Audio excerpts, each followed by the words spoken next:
हमें लाइफ में सब कुछ ज़्यादा चाहिए। ज़्यादा मार्क्स, ज़्यादा पैसे, ज़्यादा तारीफ, एक्सेट्रा एक्सेट्रा, बिकॉज़ ये दिल मांगे मोर। लेकिन जब बात ज़्यादा इंग्लिश बोलने की आती है तो हम स्टेप बैक ले लेते हैं। क्यों? वो सब इसलिए कि एक बात को लंबा खींचना कैसे है ये हमें नहीं पता होता। हिंदी में इस तरह की प्रॉब्लम हमें नहीं आती, बट इंग्लिश में आती है।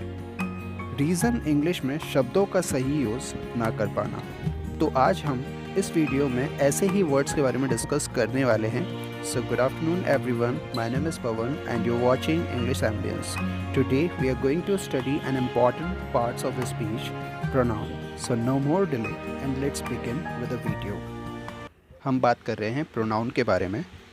Pronoun is a word comes in place of a noun to stop its repetition. मतलब ऐसे शब्द जो नाउन की जगह लिखे जाते हैं नाउन के रिपीटिशन को रोकने के लिए। लेकिन क्यों? प्रोनाउन को नाउन की जगह क्यों लिखा जाता है? नाउन इनकम्प्लीट आइडेंटिटी है या प्रोनाउन नाउन से ज़्यादा इम्पोर्टेंट है, एक्सेट्रा एक्सेट्रा। तो आंसर में मुद्दा मामला ये है कि किसी सेंटेंस में नाउन के रिपीटेशन को गलत माना जाता है, इसलिए हम नाउन की जगह प्रोनाउन का यूज़ करके उस नाउन के मीनिंग को कन्वे करते हैं। हम कुछ एग्जाम्पल्स लेंगे और देखेंगे किस तरह नाउन की जगह प्रोनाउन का यूज़ किया जाता है।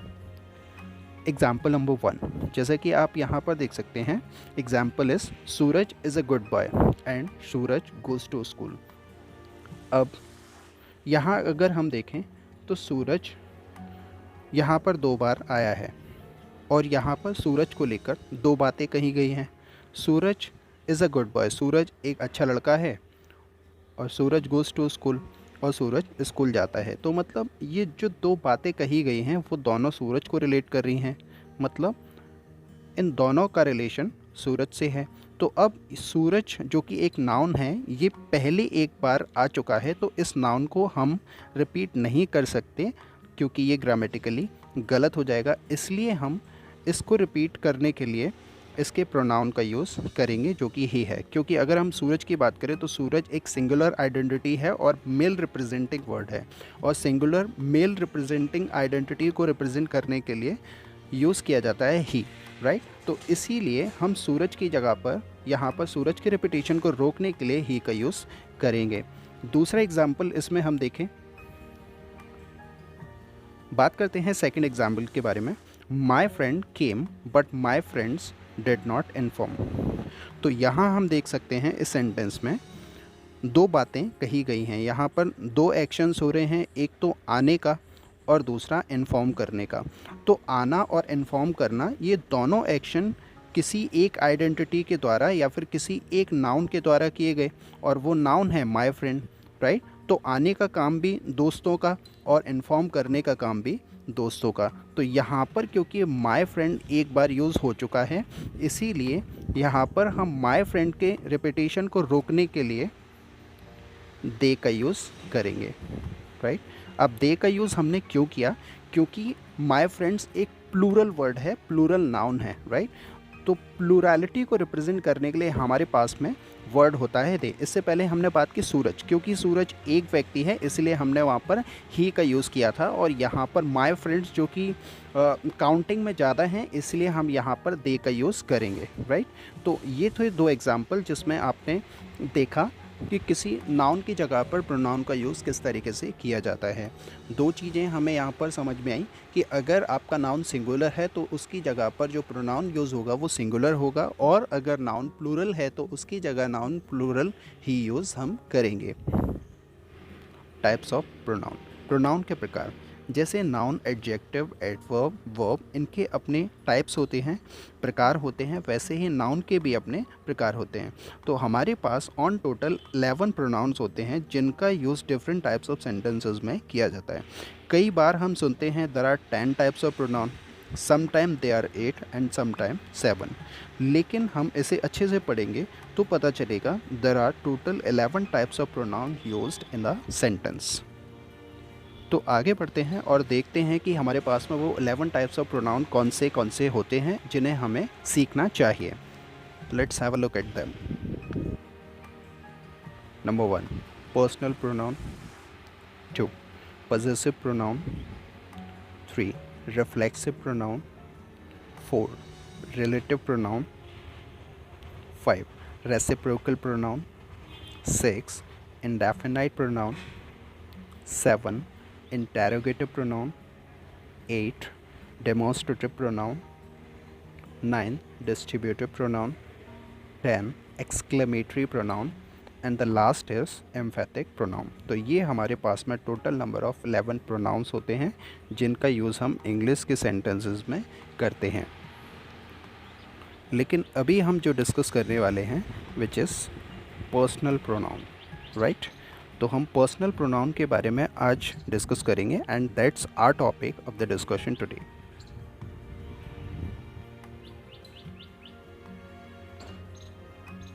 Okay, personal pronoun. Personal pronoun को हम 3 हिस्सों में बांटते हैं and they are nominative case, possessive case जिसको हम पॉजेसिव एडजेक्टिव भी बोलते हैं, थर्ड इज ऑब्जेक्टिव केस। तो ये हमारे पास में पर्सनल प्रोनाउन के 3 केसेस होते हैं। यहाँ पर बात करें एक वर्ड केस की जो कि बार बार यूज़ हो रहा है, राइट। ये वो हाई कोर्ट और सुप्रीम कोर्ट वाला केस नहीं है। इस केस का मतलब कुछ और होता है। केस का दूसरा मतलब होता है संग्रह या फिर कलेक्शन, या वो जगह जहाँ किसी चीज़ को कलेक्ट करके रखा जा सके, जैसे सूटकेस जिसमें हम अपने कपड़े रखते हैं, ब्रीफ केस जिसमें हम अपने डॉक्यूमेंट्स रखते हैं। तो यहाँ केस का मतलब संग्रह या फिर कलेक्शन से है। तो पहले बात करते हैं नॉमिनेटिव केस की, जिसमें टोटल नंबर ऑफ प्रोनाउन 7 होते हैं एंड दे आर आई, इसका मतलब मैं, वी हम, यू तुम, ही शी इट। इन तीनों का मतलब वह होता है, लेकिन अगर हम बात करें ही की तो ही हम लड़के के लिए यूज़ करते हैं, शी का यूज़ लड़की के लिए किया जाता है, वहीं इट का यूज़ हम किसी वस्तु के लिए करते हैं या फिर किसी अननोन जेंडर के लिए। इट का यूज़ नॉर्मली अगर हम देखेंगे तो हम किसी नॉन लिविंग आइडेंटिटी के लिए करते हैं, जैसे कि table, chair, pen, mobile, television, whatever.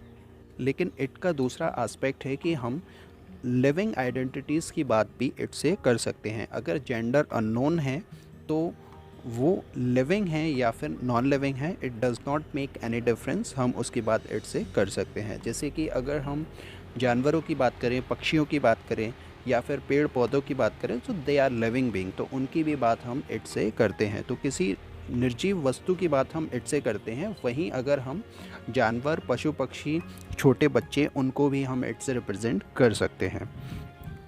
आगे बढ़े, बात करें दे की। दे का मतलब वे। बहुत सारे लोग अगर एक डिस्टेंस पर हैं जहाँ पर आप पर्सनली खुद इन्वॉल्व नहीं हो, और बहुत सारे लोग जिनको आप रिप्रेजेंट करेंगे दे से। तो ये हमारे पास में नॉमिनेटिव केस के 7 प्रोनाउन होते हैं, जिसमें I, we, you, he, she, it और दे होते हैं। बात करें पॉजेसिव केस की। पॉजेसिव केस में आने वाले वर्ड्स को हम पॉजेसिव एडजेक्टिव भी बोलते हैं and they are my. My का मतलब मेरा। आर, इसका जो साउंड है it is not our, O U R, it is not our, इसका जो साउंड होता है वो आर होता है, something like that, our, right. It is not our, it is our. तो माय का मतलब मेरा, आर का मतलब हमारा, योर तुम्हारा, हिज उसका, लड़के के लिए यूज़ करना है, हर उसका, लड़की के लिए यूज़ करना है, राइट। वहीं इट का मतलब भी उसका होता है, लेकिन ये हम किसी नॉन लिविंग आइडेंटिटी के लिए या फिर किसी वस्तु के लिए इसका यूज़ करेंगे, फाइन। दे का पॉजेसिव केस होता है देयर, इसका मतलब होता है उनका, fine. So they are possessive adjective placed in possessive case. इन पॉजेसिव एडजेक्टिव्स का यूज़ हमेशा नाउन के साथ होता है, बिना नाउन के साथ हम इनका यूज़ नहीं कर सकते, राइट। ये पॉजेसिव एडजेक्टिव आपके जितने भी हैं इन सब के साथ में नाउन आएगा, राइट। तो नाउन के पहले ही इन्हीं वर्ड्स का यूज़ किया जा सकता है, बिना नाउन के इनका यूज़ नहीं हो सकता। नाउन है तो ये यूज़ होंगे, इनका यूज़ बिना नाउन के नहीं हो सकता। आगे बढ़ते हैं। बात करते हैं ऑब्जेक्टिव केस की। जब हम नॉमिनेटिव केस के pronoun I, you, they, he, she, it के बारे में बात कर रहे थे, लाइक दे, जब हम इनकी बात करते हैं तो सेंटेंस में ऑब्जेक्ट की जगह जब हमें इन प्रोनाउंस को लिखना होता है, जैसे कि हम जानते हैं कि कोई भी सेंटेंस सब्जेक्ट, वर्ब और ऑब्जेक्ट से मिलकर बनता है। फाइन। तो अगर हम सब्जेक्ट की जगह पर किन्हीं प्रोनाउन को रखने की बात करते हैं तो हम इन सारे प्रोनाउन को सब्जेक्ट की जगह पर रखेंगे। लेकिन अगर हमें इन्हीं सारे प्रोनाउन जो कि I, you, they, we, he, she, it हैं, इनको अगर हमें ऑब्जेक्ट की जगह पर रखना हो तो हम इनके फॉर्म में चेंज करके रख देते हैं और इनको हम ऑब्जेक्टिव केस के फॉर्म में रखते हैं। तो चलिए आइए देखते हैं कौन से हैं वो पर्सनल प्रोनाउन जो कि ऑब्जेक्टिव केस के फॉर्म में हम रखते हैं। एज यू कैन सी, मी, आई का ऑब्जेक्टिव केस होता है मी, राइट, इसका मतलब होता है मुझे। वी का objective case, as you can see, we का ऑब्जेक्टिव केस अस, इसका मतलब हमें। यू का मतलब तुम, इसका ऑब्जेक्टिव केस सेम रहता है, यू, इसका मतलब होता है तुम्हें। अगर यू का सेंस तुम्हें निकल रहा है तो यू का यूज़ एक ऑब्जेक्टिव केस की तरह होगा, और अगर यू का मतलब तुम निकल रहा है तो यू एक सब्जेक्टिव फॉर्म में यूज़ किया जा रहा है, राइट। ये पैसिव वॉइस में काफ़ी इंपॉर्टेंट हो जाते हैं, इस तरीके से समझना, जिसको हम आगे चल के जब हम पैसिव के बारे में डिस्कस करेंगे तो इसके बारे में बात करेंगे। बात करें ही की, तो ही वह, और ही का ऑब्जेक्टिव केस होता है हिम, राइट। अगर हम ही को ऑब्जेक्ट की जगह पर लिखते हैं सेंटेंस में तो उसको हम हिम के फॉर्म में लिखते हैं, इसका मतलब होता है उसे, राइट। ही का मतलब वह और इसको हमने ऑब्जेक्टिव फॉर्म में लिखा तो इसका मतलब हो जाता है उसे। बात करें शी की, शी का मतलब वह, राइट, इसका ऑब्जेक्टिव केस होता है हर। सी, इसका पॉजेसिव केस भी हर है और इसका ऑब्जेक्टिव केस भी हर है, राइट। तो इसका ऑब्जेक्टिव केस हर है और अब इसका मतलब हो जाता है उसे। अगर शी का मतलब वह है तो इसका मतलब शी एक सब्जेक्ट की तरह यूज़ हो रहा है, लेकिन अगर शी का सेंस उसे निकल रहा है तो वहाँ पर हम शी का ऑब्जेक्टिव केस प्लेस करेंगे और वहाँ पर शी को एक ऑब्जेक्ट की तरह पर यूज़ किया जाएगा। इट का मतलब वह और इट का ऑब्जेक्टिव केस सेम है, राइट। इट का ऑब्जेक्टिव केस भी इट ही होता है, लेकिन यहाँ पर सब्जेक्ट की तरह अगर इट का यूज़ हो रहा है तो वहाँ पर इट का सेंस होता है वह, लेकिन अगर इट को हम ऑब्जेक्ट की तरह यूज़ करेंगे तो इट का सेंस होगा उसे, राइट। दे का ऑब्जेक्टिव केस होता है देम, राइट। दे का मतलब वे और देम का मतलब उनको। तो ये थे इनके ऑब्जेक्टिव केसेस। फाइन। तो यहाँ पर हमने तीन चीज़ों के बारे में बात की। पर्सनल प्रोनाउन को हम तीन तरीके से डिवाइड करते हैं, नॉमिनेटिव केस, पॉजेसिव केस और ऑब्जेक्टिव केस। नॉमिनेटिव केस के जितने भी प्रोनाउन हैं उन सभी को सब्जेक्ट की जगह लिखा जाता है सेंटेंस में। पॉजेसिव केस जो कि एक ऑनरशिप को बताने के लिए हम यूज़ करते हैं कि कोई भी चीज़ मेरी है, आपकी है, तो उसके लिए हम पॉजेसिव केस या फिर पॉजेसिव एडजेक्टिव का यूज़ करते हैं। इनको हमेशा नाउन के साथ लिखा जाता है, राइट। विदाउट नाउन इनका कोई यूज़ नहीं है, हमेशा ये नाउन के साथ ही आएंगे।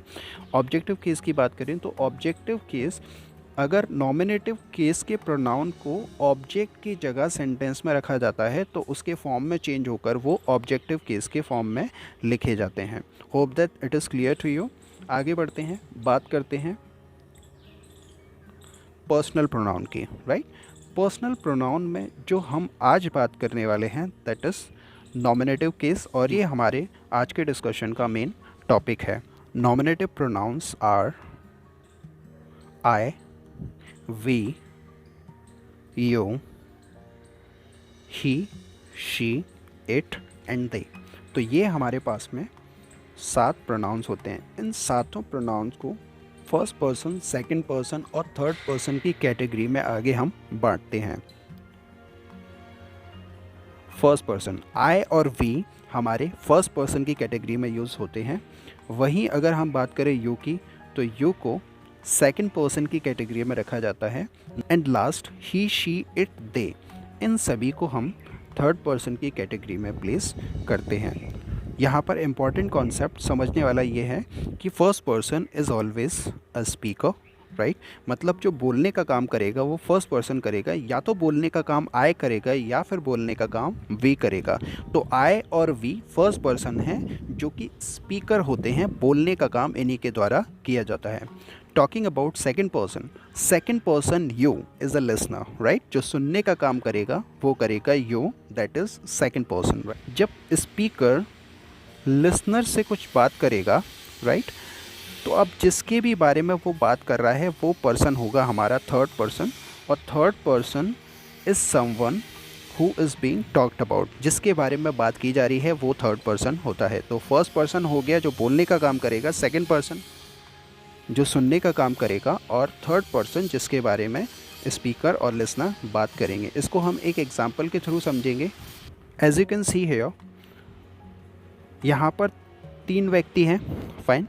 ये जो मिस्टर स्पीकर हैं, right, he is saying to that boy, do you know, क्या आप जानते हो। अब ये बॉय ने जब इनकी बात सुनी, राइट, तो इसने इनसे पूछा व्हाट। तो बोलने का काम किया मिस्टर जो कि सूट में है, और जो सुनने का काम किया वो लिसनर ने किया, राइट। तो ये व्यक्ति तो हुए हमारे स्पीकर, और ये जो बच्चा है वो हुआ लिसनर। अब ये दोनों इस लड़की के बारे में बात कर रहे हैं, इस सेल्फी क्वीन के बारे में बात कर रहे हैं। तो ये हो गई वो लड़की जो थर्ड पर्सन है जिसके बारे में बात की जा रही है। तो फर्स्ट पर्सन हो गए हमारे सूट टाई वाले भाई साहब, सेकंड पर्सन हो गया ये बच्चा, और थर्ड पर्सन ये सेल्फी क्वीन जिसके बारे में ये दोनों बात कर रहे हैं। Hope it is understood to you. तो अब इन प्रोनाउन से रिलेटेड इम्पॉर्टेंट कॉन्सेप्ट, जैसे हम किसी नाउन को सिंगुलर और प्लूरल की कैटेगरी में बांटते हैं, वैसे ही प्रोनाउन को भी हम सिंगुलर और प्लूरल की कैटेगरी में बांट सकते हैं। जिसमें हम बात करेंगे सबसे पहले फर्स्ट पर्सन की, जिसमें सबसे पहले हम बात करेंगे फर्स्ट पर्सन आई और वी के बारे में। तो फर्स्ट पर्सन सिंगुलर आई होता है। इस आई का नेचर ऑलवेज सिंगुलर होता है, लेकिन ये यूज़ में सिंगुलर या फिर प्लूरल दोनों तरीके से यूज़ किया जाता है। इसलिए आई के साथ में सिंगुलर वर्ब जैसे कि वॉस, एम का यूज़ किया जाता है, वहीं डू और हैव का भी यूज़ आई के साथ में किया जाता है, राइट। तो आई के बारे में बात करें तो आई एक सिंगुलर वर्ड ही है, क्योंकि अगर हम एक की बात करेंगे, अगर मैं अपनी बात करूँगा, राइट, तो मैं एक ही व्यक्ति हूँ, और आई को हमेशा हम सिंगुलर आइडेंटिटी में रखते हैं। आई का जो नेचर है वो सिंगुलर है, लेकिन अगर इसके यूज़ की हम बात करें तो आई का यूज़ दोनों तरीके से होता है। आई का यूज़ हम सिंगुलर और प्लूरल दोनों तरीके से कर सकते हैं। जब आई का यूज़ सिंगुलर तरीके से होगा तो इसके साथ में जो वर्ब आएंगी वो सिंगुलर आएंगी, और जब हम आई को प्लूरली यूज़ करते हैं तो आई के साथ में वर्ब, डू और हैव का यूज़ किया जाता है। वहीं अगर हम फर्स्ट पर्सन प्लूरल की बात करें तो फर्स्ट पर्सन प्लूरल हमारे पास में वी होता है। तो वी नेचर, वी का जो नेचर है वो अपने आप में प्लूरल है, इसीलिए इसके साथ में जो वर्ब आती हैं वो भी प्लूरली आती हैं। आई एक सिंगुलर वर्ड है और इसका नेचर सिंगुलर है, लेकिन इसका यूज़ सिंगुलर और प्लूरल दोनों तरीके से किया जाता है। आई को जब सिंगुलर की तरह से यूज़ करेंगे तो इसके साथ में हेल्पिंग ऑफ वॉज और एम आती हैं, लेकिन जब आई के साथ में डू और हैव ये दोनों वर्ब जो कि प्लूरल वर्ब हैं इनका यूज़ किया जाता है, तो आई का यूज़ एक प्लूरल आइडेंटिटी की तरह किया जाता है, राइट। लेकिन वहीं अगर हम वी की बात करेंगे तो वी का जो नेचर है वो प्लूरल है और इसका यूज़ भी प्लूरल की तरह से ही किया जाता है, और इसीलिए इसके साथ में जो वर्ब आएंगी वो हमेशा प्लूरल ही होंगी। सेकंड पर्सन यू, नेचर में सिंगुलर और प्लूरल कुछ भी हो सकता है, लेकिन यूज़ में ये हमेशा प्लूरल रहता है। इसके साथ वर्ब हमेशा प्लूरल आती है, चाहे हम इसका यूज़ सिंगुलर के लिए करें या फिर प्लूरल के लिए करें। तो अगर हम यू की बात करें हैं तो यू का नेचर है, तो यू का नेचर सिंगुलर या फिर प्लूरल दोनों ही हो सकता है। क्योंकि अगर मैं आपसे बात कर रहा हूँ तो आप एक सिंगुलर आइडेंटिटी हो, राइट, लेकिन वहीं अगर मैं ज़्यादा लोगों से भी बात करूँ तो जिस तरीके से अगर मैं आपके लिए बात कर रहा हूँ वैसे ही मैं दूसरों के लिए भी करूँगा। आप मुझे सुन रहे हो आप एक हो, राइट। और अगर मुझे बहुत सारे लोग सुन रहे हैं तब भी मेरा बोलने का तरीका आप मुझे सुन रहे हो ही होगा, राइट। यू आर लिसनिंग, आप सुन रहे हो। अगर यहाँ पर एक व्यक्ति है तो वो सिंगुलर को रिप्रेजेंट कर रहा है, लेकिन अगर वहाँ पर ज़्यादा लोग हैं तो ये ज़्यादा लोगों को भी रिप्रेजेंट करता है। तो ज़्यादा लोगों के लिए या फिर एक के लिए यू के कॉन्सेप्ट को बदलने की ज़रूरत नहीं होती। सेंटेंस आपका एक ही रहेगा, यू आर लिसनिंग। ये आप एक के लिए भी बोल सकते हैं और एक से ज़्यादा के लिए भी बोल सकते हैं, राइट। तो यू का जो यूज़ है वो हमेशा प्लूरल ही रहेगा, लेकिन इसका जो नेचर है वो सिंगुलर और प्लूरल दोनों होता है। तो बात करें थर्ड पर्सन के बारे में। थर्ड पर्सन जैसे ही, शी, इट, राइट, इनका जो नेचर है वो सिंगुलर है और इनका जो यूज़ भी है वो भी सिंगुलर ही होता है। मतलब ये वर्ड अपने आप में सिंगुलर हैं और इनके साथ में जो वर्ब आएगी या फिर इनका जो यूज़ होगा वो हमेशा सिंगुलर के तरीके से ही किया जाएगा। दे, नेचर और यूज़ दोनों में प्लूरल होता है। इसके साथ वर्ब जो आती हैं वो भी प्लूरल आएंगे। थर्ड पर्सन नेचर में प्लूरल होगा, राइट। इसलिए इसके साथ में जो वर्ब आएगी वो भी प्लूरल ही होगी। फाइन।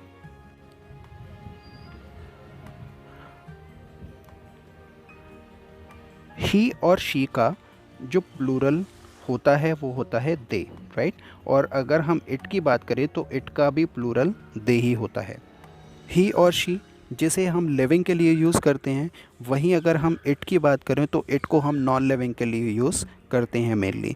तो जो दे है, दे लिविंग के लिए, राइट, और नॉन लिविंग के लिए, दोनों के लिए हम इसका यूज़ करते हैं। नॉमिनेटिव केस का यूज़ हमेशा सेंटेंस के सब्जेक्ट की तरह किया जाता है।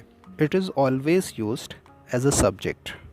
हम सेंटेंस को देखें तो सेंटेंस में सब्जेक्ट, वर्ब और ऑब्जेक्ट, जिसके बारे में हमने पहले बात की, तो ये सारे प्रोनाउन हैं। इनका यूज़ हमेशा सेंटेंस के सब्जेक्ट की जगह पर सब्जेक्टिव केस में ही किया जाता है। अब हम कुछ एग्जांपल्स लेंगे और उन एग्जांपल्स की मदद से हम समझेंगे कि हम इन सारे प्रोनाउन वर्ड्स का यूज़ सेंटेंस में किस तरीके से करते हैं। मेनली हम बात कर रहे हैं नॉमिनेटिव केस की। So let's go ahead and begin with the exercise. So in this exercise we have few questions to solve. So let's look at those questions and try to solve them. Number 1, हम सुन रहे हैं। अब ये जो sentence है हम सुन रहे हैं, यहाँ पर जैसा कि हम देख सकते हैं ये जो हम हैं, हमको हम लिखते हैं वी, राइट। तो ये सेंटेंस का सब्जेक्ट हुआ। इसे अगर हम इंग्लिश में देखें तो इंग्लिश में सेंटेंस कुछ इस तरीके से है, जैसे कि यहाँ पर ब्लैंक है, ब्लैंक आर लिसनिंग, राइट। तो सुनने का काम आर लिसनिंग।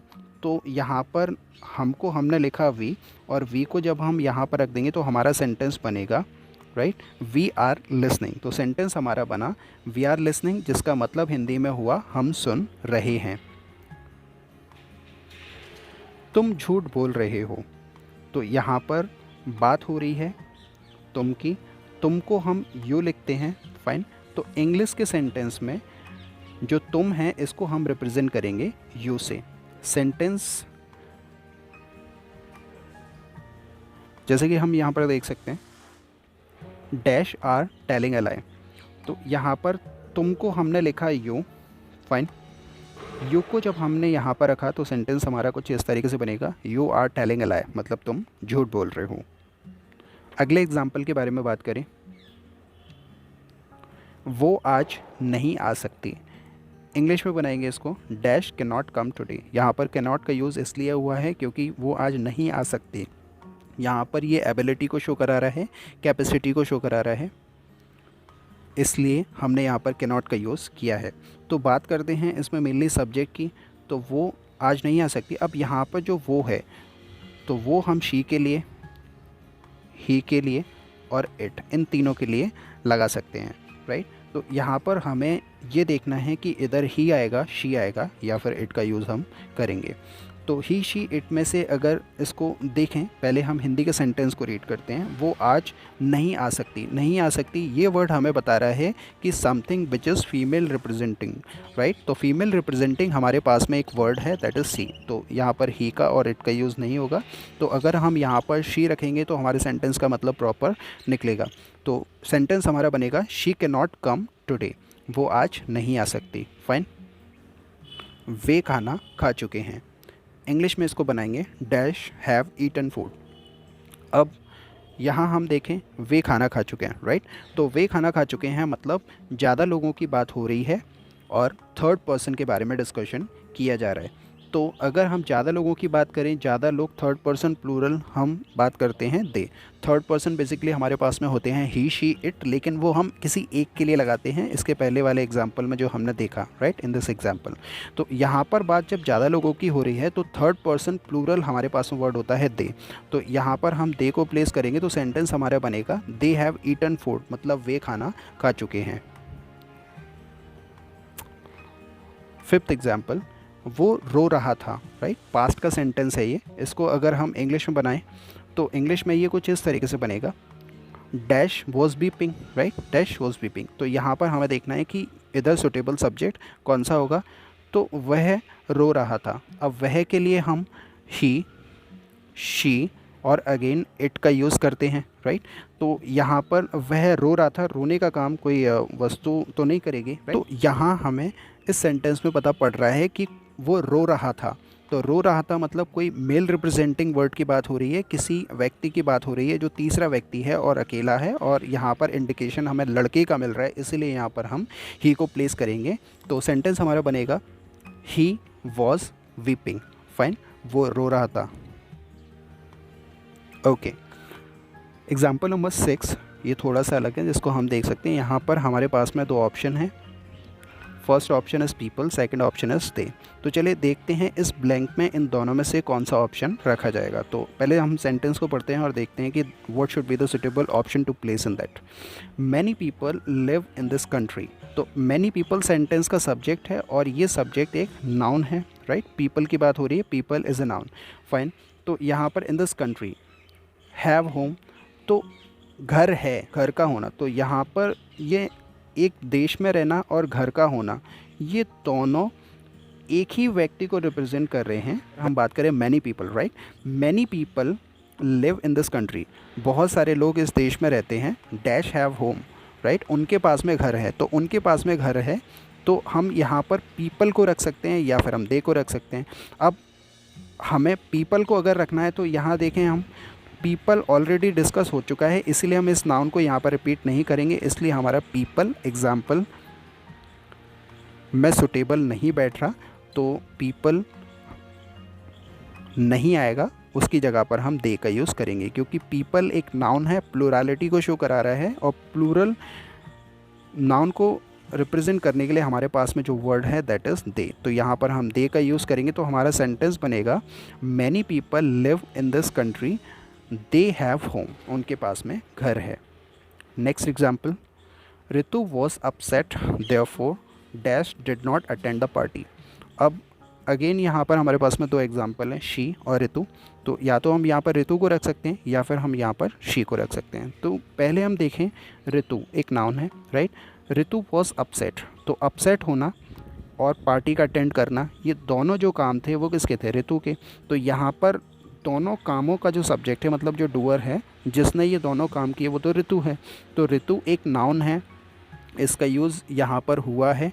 तो इसको हम यहाँ रिपीट नहीं कर सकते, इसीलिए हम यहाँ पर ऋतु का प्रोनाउन जो कि शी है, right, she female representing word है और ऋतु भी एक फीमेल रिप्रेजेंटिंग वर्ड है। तो ये भी, ऋतु भी सिंगुलर है और शी भी सिंगुलर। तो यहाँ पर हमें शी का यूज़ करना है, that would be correct option to use.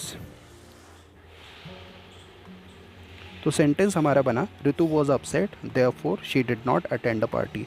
Ritu upset थी, इसीलिए उसने पार्टी अटेंड नहीं की।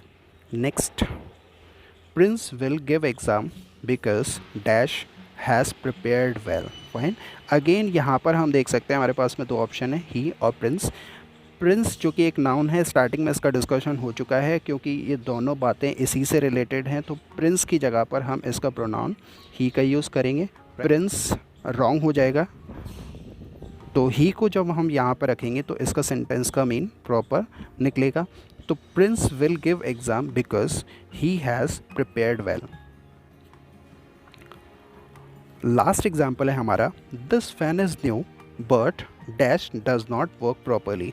अब यहाँ पर नया क्या है? फ़ैन है। वर्क कौन करता है या फिर कौन नहीं करता? फ़ैन नहीं करता। तो यहाँ पर हमारे पास में जो नाउन था फ़ैन, राइट, तो फ़ैन यहाँ पर हम रिपीट नहीं कर सकते, इसलिए हमें यहाँ पर फ़ैन का जो प्रोनाउन है, क्योंकि फ़ैन एक नॉन लिविंग आइडेंटिटी है और नॉन लिविंग आइडेंटिटी को रिप्रेजेंट करने के लिए हमारे पास में जो वर्ड होता है दैट इज़ इट, तो हमको यहाँ पर इट का यूज़ करना है। तो सेंटेंस हमारा बनेगा, this fan is new but it does not work properly. ये पंखा नया है लेकिन ये अच्छे से काम नहीं करता। तो गाइस, ये था हमारा डिस्कशन पर्सनल प्रोनाउन के ऊपर, जिसमें 3 हिस्से हैं, nominative case, possessive case and objective case. हमने आज नॉमिनेटिव केस के बारे में बात की, बाकी possessive case and objective case का नेक्स्ट वीडियोस में हम डिस्कशन करेंगे, बिकॉज़ टॉपिक इम्पॉर्टेंट है और मैं चाहता हूँ कि आप इसे जल्दबाजी के बजाय आराम से करें, ताकि ये आपको अच्छे से समझ में आ जाए और आप इसे भूलें ना। Thank you very much for being with me.